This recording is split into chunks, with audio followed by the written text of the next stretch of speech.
I woke up at 6:12. 3 minutes before the alarm. Her side of the bed was empty, already cold. From the kitchen, I caught the faint scent of coffee and warm croissants, like something out of a morning TV commercial. It should have made me smile. Instead, I felt a weight in my chest that I couldn't name. Jenna always said Saturdays were sacred. Our day. But there she was, fully dressed, makeup done, keys in hand. She wasn't even pretending to make this look normal anymore. "Spa day with the girls," she said, avoiding eye contact. "Remember?" I remembered. I just didn't remember her ever caring so much about exfoliation that she'd be out of the house before sunrise. I sipped the coffee she left for me. Bitter. Like it had been sitting too long. Like a marriage left out overnight. I didn't confront her. Not yet. I've learned that truth, like rot, always works its way to the surface. You just have to wait, and watch. And I'd been watching. For months. What began as a hunch had become an obsession. She was smiling more, laughing at texts, keeping her phone face down. I'd known Jenna for 20 years. I knew her tells. So I did what any quiet man who sells used cars in Albuquerque would do. I got smarter than the lies. I learned her passcode. I synced her messages to my cloud account. I set up a second phone and used it to shadow her. And last week, I got what I needed. A photo. Her hand in someone else's. Not just anyone, George. My best friend since high school. The man who toasted our wedding. The man who cried when Carrie was born. And now, possibly, her real father. I didn't sleep that night. I watched the photo over and over again, zooming in until the pixels blurred. My fingers trembling. But I wasn't angry. Not the way people expect. Anger is messy. Reactive. I didn't want chaos. I wanted clarity. So I made a plan. Not revenge. Retargeting. The next morning, Jenna kissed my cheek and asked if I'd checked the pool filter while she was out. Her smile held a trace of pity. Like I didn't know. But I knew. And she was about to find out what it meant when a man like me knows. Because when you run a car dealership, you learn a lot about value. And when someone tries to trade in love that still had mileage left, you give them exactly what they're worth. Nothing more. Nothing less. The days that followed were rehearsed, deliberate. I smiled when I needed to, answered her texts with care, even complimented her new haircut, though I knew she didn't get it for me. I still made coffee every morning. Still folded her laundry. Still asked about her day like a man who hadn't seen the footage of her stepping into George's truck behind that boutique hotel. Jenna didn't suspect a thing. That's the thing about betrayal. They think the one being deceived is always blind. But I wasn't blind. I was patient. On Thursday, I called in sick. Told Jenna I was going to get some rest and maybe clean the garage. I actually spent the morning in our family lawyer's office. By noon, the first draft of the divorce papers was in my inbox. I didn't file them. Not yet. Timing mattered. I needed her to be relaxed. Comfortable. Unaware. That same day, I withdrew $47,000 from our joint savings and moved it to a personal account under the name of my business. Legal, clean, and invisible. I told her we were prepaying for a new vehicle fleet. She barely blinked. I started looking into DNA testing for Carrie. Quietly. I didn't want to believe it, but I had to know. Every time she called me Dad echoed in my skull like a question I couldn't answer. Jenna and George had been close around the time she was born. Too close. I dismissed it then. I was in love. And love is the most convenient blindness of all. Friday night, Jenna didn't come home until almost midnight. She texted that her girls' dinner ran late. No apology. No warmth. Just words. I sat on the couch watching a home renovation show with the volume down low. She came in smiling, full of fake energy, kissed the top of my head like I was a sleeping dog. I nodded, said nothing. That night, I lay beside her while she slept and counted the seconds between her breaths. 22. 24. 18. Calm. Secure. She had no idea I'd already changed my will. No idea that I'd moved half the dealership's assets to a holding company. No idea I was no longer hers. She thought she was cheating with a fool. But fools don't lay in silence with plans sharper than knives. I wasn't out for blood. I was out for peace. But if blood was what it took, I knew how to keep it clean. Saturday morning came dressed in sunlight and silence. Jenna was already gone. Another Pilates brunch. According to the calendar, she never invited me to sink. I wasn't bothered. I needed the space. I spent the morning sorting documents in my office, scanning everything I need for the next phase. By noon, the envelope was sealed, DNA kit ready to be mailed. Carrie would never know. I swabbed my cheek. Quiet, easy. Just a precaution, I told myself, even though my hands trembled as I pressed the adhesive. That afternoon, I stopped by the dealership. The team was surprised to see me. Saturdays weren't my days anymore. But I had to check the books, finalize a few things. I told Diego, my floor manager, that I might be out of town soon. He asked if everything was okay. I smiled, said I was planning a surprise getaway for Jenna. He nodded like I was the perfect husband. I wondered if I'd ever been that. Back home, I made dinner. Grilled salmon, her favorite. Lit candles. Opened wine. She came home around 7, hairstyled differently, a new glow in her skin. Maybe it was love. Maybe it was sweat. I didn't ask. "Wow," she said, eyeing the table. "What's the occasion?" I shrugged. "Just miss you today." She blinked once. Hesitated. Then smiled like she almost believed me. We ate. We talked. And for a moment, I let myself pretend. Pretend I didn't know what her laugh sounded like when she texted George. Pretend I hadn't watched a video of her entering his condo with a bottle of wine and no bra. After dinner, she leaned in, kissed my cheek again. "You're being really sweet lately," she said. "Everything okay?" I looked her dead in the eyes. "Everything's perfect." She didn't catch the shift in my voice. Or maybe she did and chose not to hear it. That night, I didn't lie awake. I slept soundly. Because plans have power. And mine was almost ready. On Sunday, I took Carrie to breakfast. She was home for the weekend from college, midterms done. I watched her eat pancakes, laugh about something on her phone, flick syrup off her wrist. 19 years old. My little girl. I hoped. I prayed. But I had to know the truth. And soon I would. When she hugged me goodbye, I held on a few seconds too long. She didn't pull away. "Love you, Dad," she said. My throat closed. "Love you too, sweetheart." I whispered it like a prayer. The DNA results came in the following Thursday.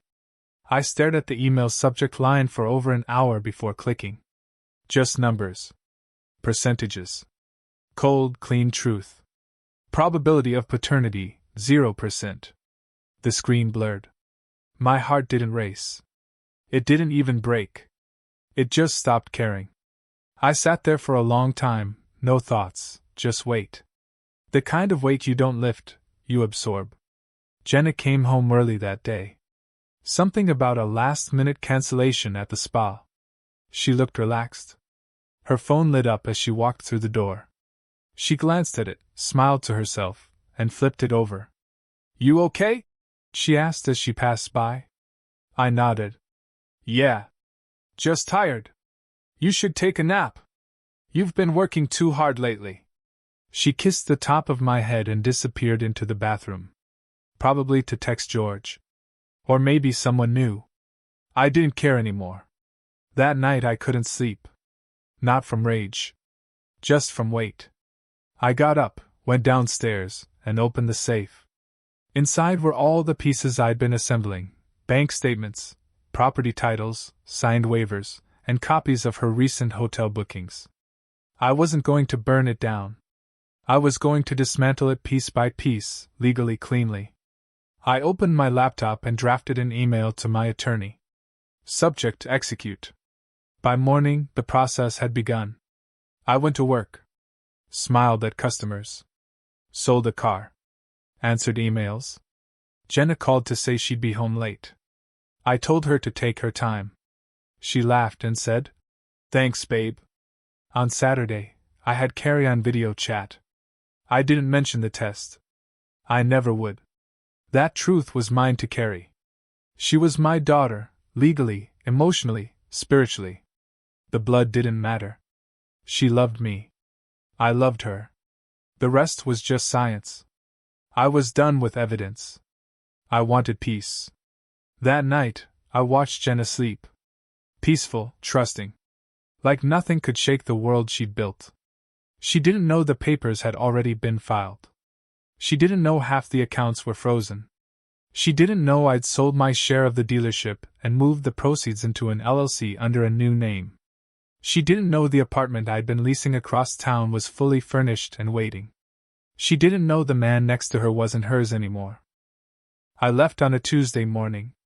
Packed what mattered the night before, the rest I abandoned like old receipts. There was no note. No goodbye. Just a quiet door closing and the lock turning for the last time. Jenna wouldn't realize I was gone until she came back from yoga. By then, the documents would have been delivered, her access denied, her reality reset. I drove to the apartment. It smelled new, like beginnings. Light flooded the living room. I poured a coffee and sat on the couch, watching traffic 4 stories below. No calls. No texts. Not yet. She'd still be in denial. Shock always starts in silence. Around noon, the first message came. "Hey, where are you? Your car's not here." I didn't answer. At 2:13 p.m., she called. I let it ring. She called again, and again. The voicemails got longer. More frantic. By 5 p.m., she showed up at the dealership and found Diego. "He doesn't work here anymore," he said calmly. Ownership changed. She must have stared at him like the air had been pulled from her lungs. She had no idea I'd sold it weeks ago, just waiting for the right day to make it real. That evening, she drove to my brother's house. He told her the same thing. I was fine, but I didn't want contact. She cried on his porch. Said it was a misunderstanding. Said she loved me.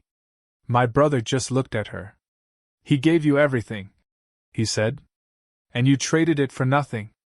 The next morning, Jenna posted on Facebook. A long, meandering post about self-care and second chances.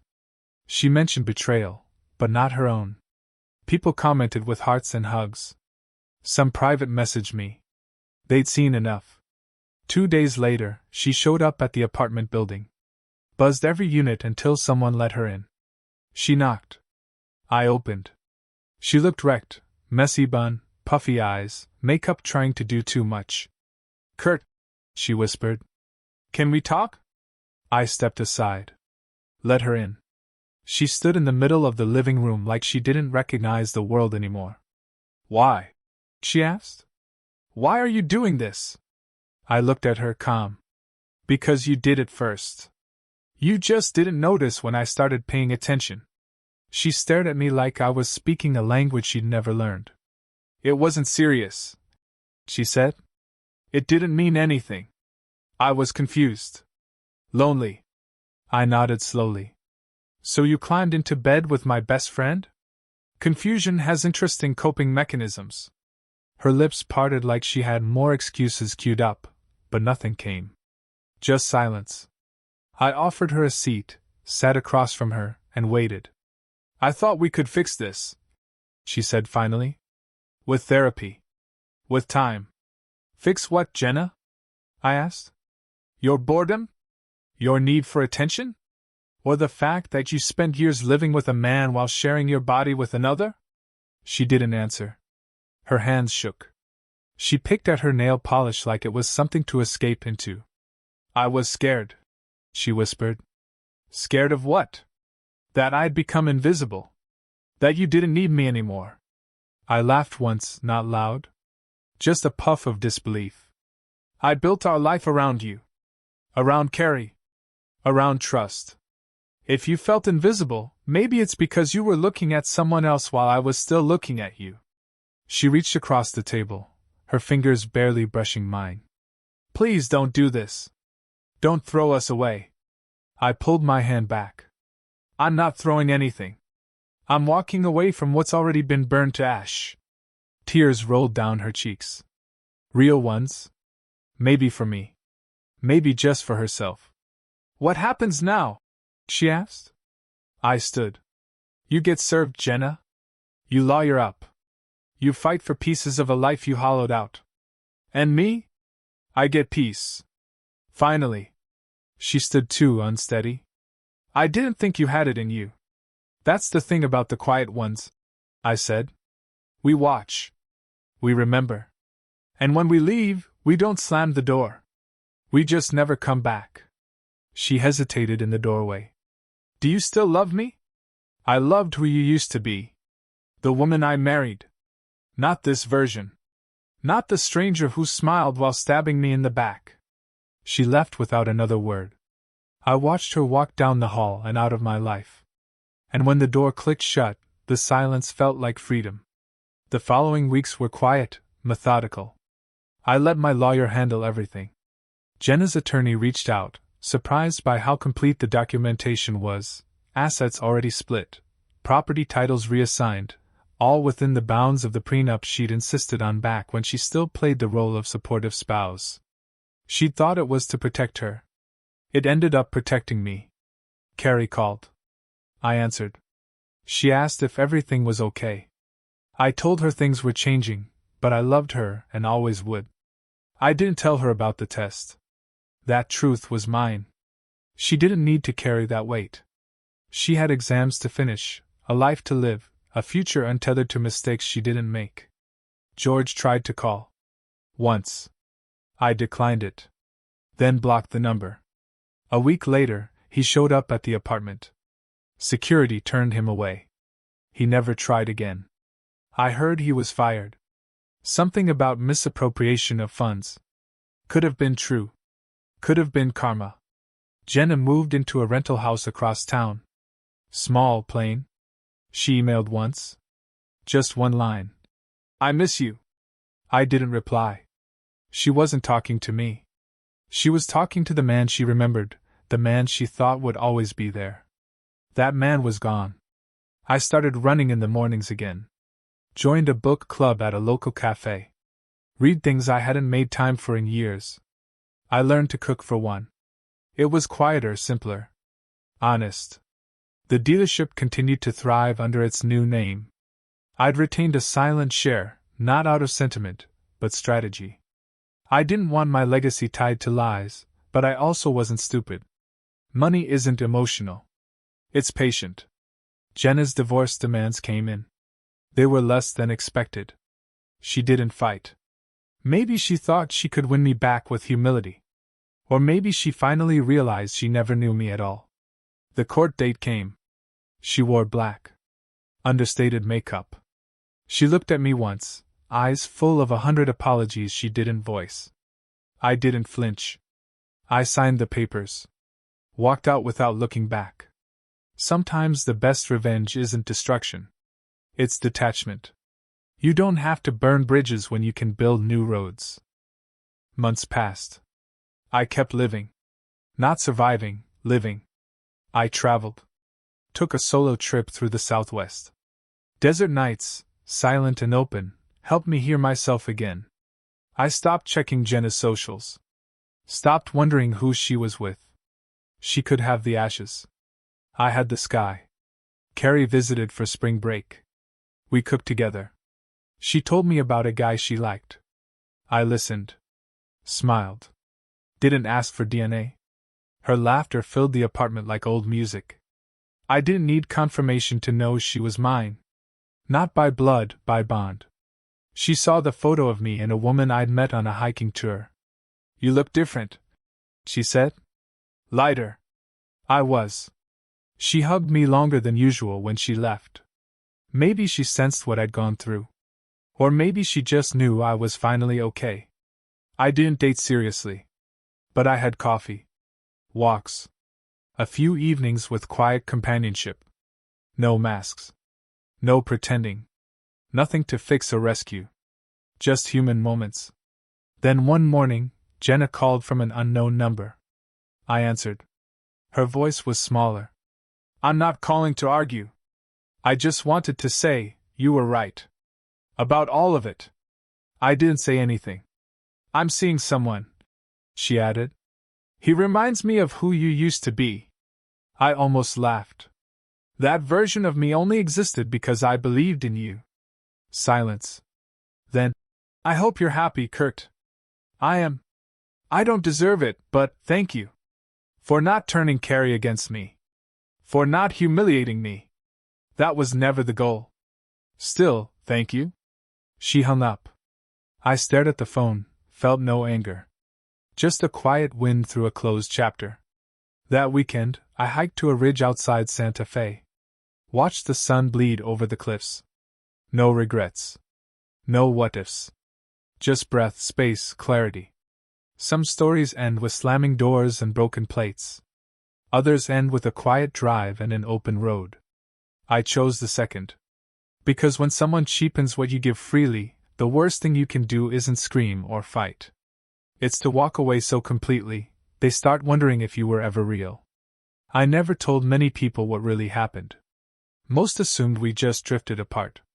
Only a handful knew the truth, and even they didn't know all of it. That was the gift I gave myself: privacy. Power. Let her explain the silence however she wanted. Let her carry the shame while pretending she had none. The world moves on. People forget. But I didn't need her to suffer. I only needed her gone. Carrie graduated that summer. I sat in the crowd with sunglasses on, clapping when her name was called, cheering just loud enough for her to hear. She smiled when she found me afterward, arms tight around my ribs, whispering, "Thank you for being my rock." I just held her. Some truths are better unspoken. We took a photo together. She posted it that night with the caption, "My hero." I didn't cry. But I looked at that post 100 times. In the fall, I bought a cabin outside Durango. Just enough space. Trees, sky, silence. I brought a few things from the apartment: photos, my books, a chair I'd refinished with Carrie when she was 10. Everything else I left behind. I didn't take memories that weren't mine anymore. The woman from the hiking trip, her name was Elise. We stayed in touch. Letters, mostly. She didn't ask for more than I could give. She just let me be. That alone was enough to make me want to give her more. We met again that winter. This time on purpose. No hiking boots. Just wine, firelight, and quiet stories about all the ways we'd survived our old selves. Jenna emailed me on Christmas Eve. No subject. Just 2 lines. "I miss the man you were. I understand why he left." I didn't reply. I wasn't him anymore. He died the day he realized love shouldn't need surveillance. I sat on the porch that night, snow drifting across the cabin deck. Coffee in hand. Heart steady. And for the first time in years, I didn't feel like a man rebuilding. I felt like a man home. One evening in late spring, Elise joined me at the cabin for dinner. She brought fresh bread and stories from her week, patients she'd helped, trails she wanted to explore once the snow melted. She moved through the kitchen like she belonged there. No pretense. No need to ask where things were. She simply knew. After dinner, we sat outside beneath the fading sky, wine glasses between us, silence stretching long and easy. "You ever think about what you'd do if none of that happened?" she asked. I shook my head. "No. Because then I wouldn't be here." She nodded slowly. "It changed you. It clarified me." She smiled. "That's a rare answer." I turned toward her, watched her face soften in the candlelight. "You know what I regret?" I asked. "Not the divorce. Not even George. I regret the years I spent thinking silence meant peace. That if I didn't ask I wouldn't hurt. But you did hurt. Worse. I went numb." She placed her hand over mine. "Not anymore." We watched the stars appear, one by one. I felt no need to fill the space between us. That was new. With Jenna, silence had been a warning. With Elise, it was permission. Later that night, as we turned in, she asked if she could stay the weekend. I said yes without hesitation. Not because I needed her there. Because I wanted her there. That's the difference pain teaches you. Need is desperation. Want is choice. I got up early the next morning, made coffee, stepped outside, and breathed the pine-heavy air. The ground was still damp from the night. Birds called. Wind moved like a secret between the trees. This wasn't a new beginning. That would suggest erasing what came before. This was something better. A continuation, finally written on my terms. I thought of Jenna only once that day, briefly, like a cloud passing the sun. No bitterness. No longing. Just a reminder of where the light had once been blocked. Then the cloud moved on. And I did too. By midsummer, the cabin felt less like a retreat and more like home. Elise brought over a few things: her favorite mug, a leather-bound journal, a blanket from her grandmother. No discussion. No boxes. No labels. Just a quiet blending of lives. We didn't talk about titles or futures. We just shared mornings and trusted them to add up to something worth keeping. One evening, as we grilled on the porch, Carrie called. She sounded nervous. Dad, Mom reached out. She wants to meet. Just talk. I let the silence linger. Do you want my blessing? I asked. No, she said. Just your honesty. I sighed. You're an adult, Carrie. I trust your judgment. But remember this: understanding doesn't mean you have to excuse her. And forgiving doesn't mean forgetting. Got it, she said quietly. Thanks, Dad. I hung up feeling lighter. She wasn't mine by blood, but she was mine in every way that mattered. That weekend, Elise and I drove into town for a farmer's market. As we walked past stalls of peaches, herbs, and handmade soap, a familiar face froze mid-step: Jenna. She looked older. Thinner. Her eyes met mine, and for a second, time folded in on itself. Kurt, she said softly. Elise instinctively moved a step closer. I turned to her. This is Elise. Jenna's mouth opened slightly, then closed. Nice to meet you, she said. Elise nodded. Nothing more. No bitterness. No competition. Just presence. Jenna looked back at me. You look well. I am. She smiled, but it didn't reach her eyes. I wanted to say I'm sorry. Again. Thank you, I said. And I meant it. I hope you find peace, she added. I already did. She nodded, gave a small wave, and walked on. Elise glanced at me. You okay? I watched Jenna disappear into the crowd. Yeah, I said. She's a closed chapter. You didn't flinch, Elise said, smiling. That's how you know you've healed. That night, I sat on the porch again, Elise beside me, her hand resting in mine. I looked at the stars. I thought of the past. And I whispered, not to her, not to anyone, just to myself. It's over. And I didn't just survive. I transformed. Fall came softly. The leaves along the ridge turned gold, then ember red, like the forest had caught fire without burning. I spent my mornings chopping wood, drinking dark roast from a tin mug, and watching the world exhale. Life didn't feel like something I was rebuilding anymore. It felt like something I was refining. Elise brought color into every season, scarves she knitted herself, stories about her patients that made me laugh and ache in the same breath. A way of noticing the smallest joys that made me want to notice them too. One morning, I caught her dancing barefoot in the kitchen to an old jazz record. Flower on her cheek. A grin that made the past feel distant. She saw me watching and said, Don't romanticize me, I still snore. You're the only song I hear, I said, surprising both of us. She froze. Then smiled. Then dance with me. And I did. With bare feet, and no music, and nothing on my back but time. That afternoon, a letter arrived. No return address, but I recognized the handwriting. Jenna. Inside was a single photo, Carrie and me on her graduation day. On the back, one sentence. You were always the real father. I didn't cry. I just sat there a while, holding the weight of that sentence like a delicate thing. Elise came in, sat beside me. Said nothing. Just placed her hand on my back. And that's how you know you're safe, when silence becomes a shelter, not a void. We burned the letter in the fireplace that night. Not out of hate, but release. The flames rose, kissed the photo goodbye, and we let them have it. By winter, I'd stopped thinking in terms of endings. I started thinking in seasons. Cycles. Growth. Even the trees knew how to start over without forgetting what came before. I stood on the porch one night, snow falling like forgiveness, and realized something simple but absolute. I was whole. Not despite what happened, but because of what I chose to become after. Not broken. Just rebuilt better.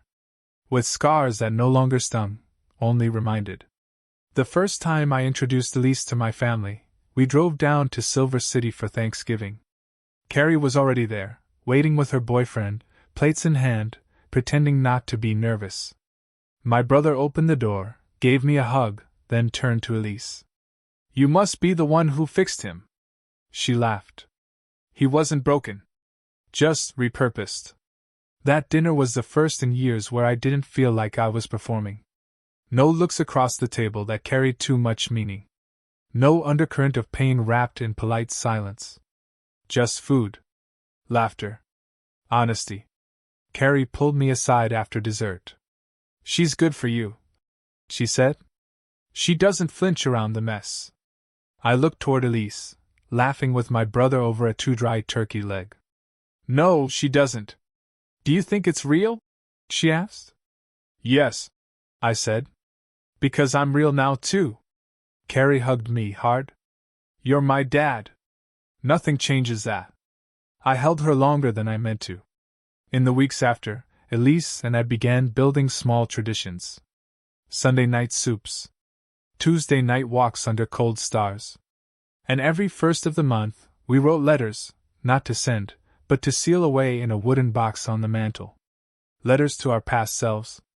To what we lost. To what we survived. One night, as we sat near the fire, Elise handed me a blank page. Write one more, she said. To Jenna? I asked. She shook her head. To the man you used to be. He deserves a goodbye too. I sat in silence for a while, then wrote. Thank you for holding on longer than you should have. Thank you for believing love meant loyalty. Thank you for walking away when it hurt most. I folded the paper, kissed it once, and slid it into the box. Elise lit a single candle and placed it beside it. That was our ritual. Grief in, light out. And when the candle burned down, we didn't relight it. We didn't need to. Because healing isn't a song you play on repeat. It's the quiet after. The stillness that doesn't ache anymore. The peace that waits when you finally stop searching. By the time spring returned, I had forgotten how heavy winter used to feel. The thaw came not just in the land, but in me. For the first time since the day Jenna looked me in the eye and lied without blinking, I no longer replayed it. No longer traced the outline of her betrayal in my sleep. Some scars stop asking for attention. They just become part of your story. Elise and I planted herbs by the porch. Basil, thyme, rosemary. She made labels with little wooden stakes. I found myself looking forward to watching something grow again. One Sunday morning, as I flipped pancakes and Elise read out loud from a novel, Carrie called. Her voice was clear, excited. I got the job, she said. New York. Full-time. I nearly dropped the spatula. That's amazing. And I want you to come visit when I move. I smiled. Wouldn't miss it. Can Elise come too? That stopped me. A year ago, the question would have come loaded with emotion, uncertainty. Now it came with ease. She'd love to. We visited in June. Tiny apartment, big dreams. Elise held Carrie like she'd known her forever. I watched from the doorway, something swelling in my chest I hadn't felt in a long time. Not pride. Not peace. Wholeness. The kind you build, not find. Back at the cabin, Elise and I took our evening walks again. The air was warm, the nights long. One evening she slipped her hand into mine and said, "I never thought I'd find someone who knew how to stay without needing to fix me." I squeezed her fingers. "I never thought I'd find someone who didn't remind me of everything I lost." We kept walking. The trail ahead bent slightly, curved out of sight. "Do you still think about her?" she asked. "Sometimes," I said. "But it doesn't feel like poison anymore. More like a lesson carved into stone. Useful. Unchanging." Elise nodded. "Then you're free." I didn't answer. I just kept walking, one step at a time, into the part of my life that no longer needed closure, just continuation. The morning of our second spring together, I woke up before Elise. Her hand was draped over my chest, her breath slow and deep. Outside, birds were already in full song, and the air smelled of pine and wet earth. I lay there for a while, watching dust dance in the morning light, and realized I wasn't waiting for anything anymore. Not the next disaster. Not an apology. Not a feeling of worth. I already had it. I got out of bed quietly and brewed coffee, stepping outside with the mug in both hands. The ridge below the cabin was alive again, green creeping up the slope, small blossoms dotting the wild thickets. There were no ghosts in the house anymore. No echoes from that night Jenna told me she was going out with the girls. Just silence, and the rustle of leaves, and the soft memory of surviving. Elise joined me a few minutes later, hair tied back, eyes still lazy with sleep. She wrapped a blanket around both of us, leaned into me, and said nothing. And that's how I knew it was real. We didn't need to speak our piece anymore. We were living it. One afternoon in June, a letter arrived in a pale blue envelope. No return address again, but this one wasn't from Jenna. It was from Carrie. Inside was a photo of her standing outside her new office, beaming, with a simple line handwritten beneath it. "I did it. Because you never gave up on me." I pinned it on the corkboard above my desk. Some victories don't need applause. They just need space. On the anniversary of the day I left, I wrote one last letter. This one I didn't fold. Didn't burn. I left it open in my journal. I wasn't broken. I was buried. You didn't destroy me, you revealed me. And now I've built something better from the wreckage. Not in spite of you. But without you. The fire never took me. It taught me how to build with ash. And I am still building. Still walking. Still whole. She tore it down with lies. He rebuilt with silence. Not revenge, not rage, just clarity. Because sometimes the loudest justice is the life you live after they lose access to it. If you felt that, subscribe. Like. Drop a comment. What betrayal should we expose next?